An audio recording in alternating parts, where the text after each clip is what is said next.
இப்போ ஃபஸ்ட்டு அழகு 1 நம்ப வந்து ஆல்ரெடி சிலபஸ் சொல்லியிருப்பேன். அதில வந்து ஃபஸ்ட்டு வர்றது இலக்கணம் வந்து தொல்காப்பியம். ஸோ அதோட ஆன்சர் இப்போ பார்த்துடலாம்.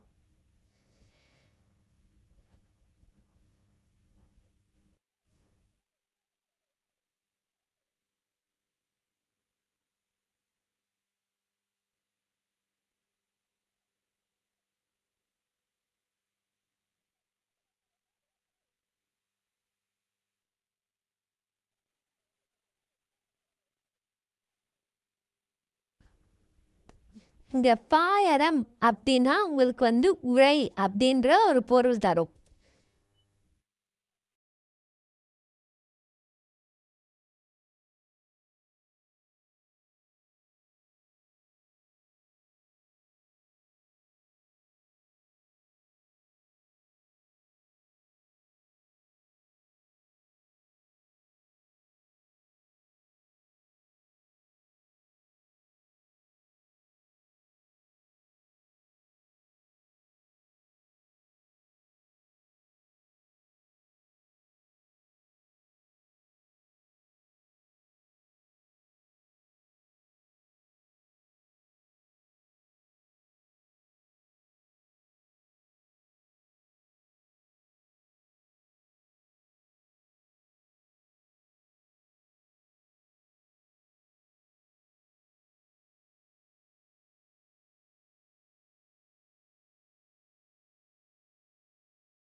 ஸோ இப்போ நீங்கள் வந்து ஃபுல்லாகவே பார்த்துட்ருப்பீங்க அதோட ஆன்சரை.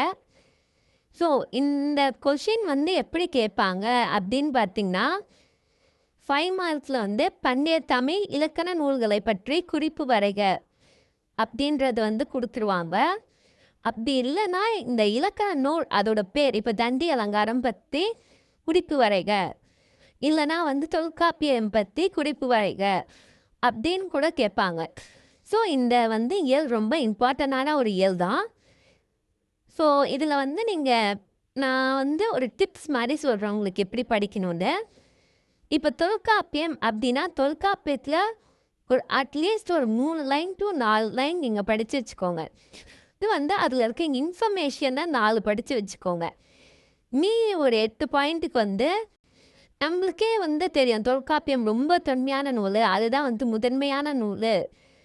ஸோ தொல்காப்பியம் வச்சு தான் எல்லா இலக்கண நூலும் அடுத்தடுத்து உருவாகிடுச்சு அப்படின்ற மாதிரி நீங்கள் வந்து ஒரு எக்ஸ்ட்ரா கொஞ்சம் பாயிண்ட்ஸ் நீங்கள் போட்டு எழுதுகிற மாதிரி வச்சுக்கோங்க. ஏன்னா டாபிக்ஸ் வந்து அதிகமாக இருக்கும் ஃபஸ்ட்டு செமஸ்டரில். நீங்கள் வந்து டெஸ்ட்டு உங்கள் காலேஜில் மந்த்லி டெஸ்ட் வைக்கும் போதே நீங்கள் வந்து அந்தந்த போர்ஷன்ஸ் தான் கவர் பண்ணிங்கன்னா உங்களுக்கு செமஸ்டரில் ஈஸியாக இருக்கும். ஸோ அதனால் வந்து நீங்கள் முடிஞ்ச அளவுக்கு ஒரு டாப்பிக்கில் வந்து நீங்கள் எல்லாத்தையும் படிக்கணும் அப்படின்னு அவசியம் இல்லை. ஒரு டாப்பிக்கில் ஒரு மெயினான கண்டென்ட் ஒரு 4 பாயிண்ட் உங்களுக்கு நல்லா வச்சுக்கோங்க.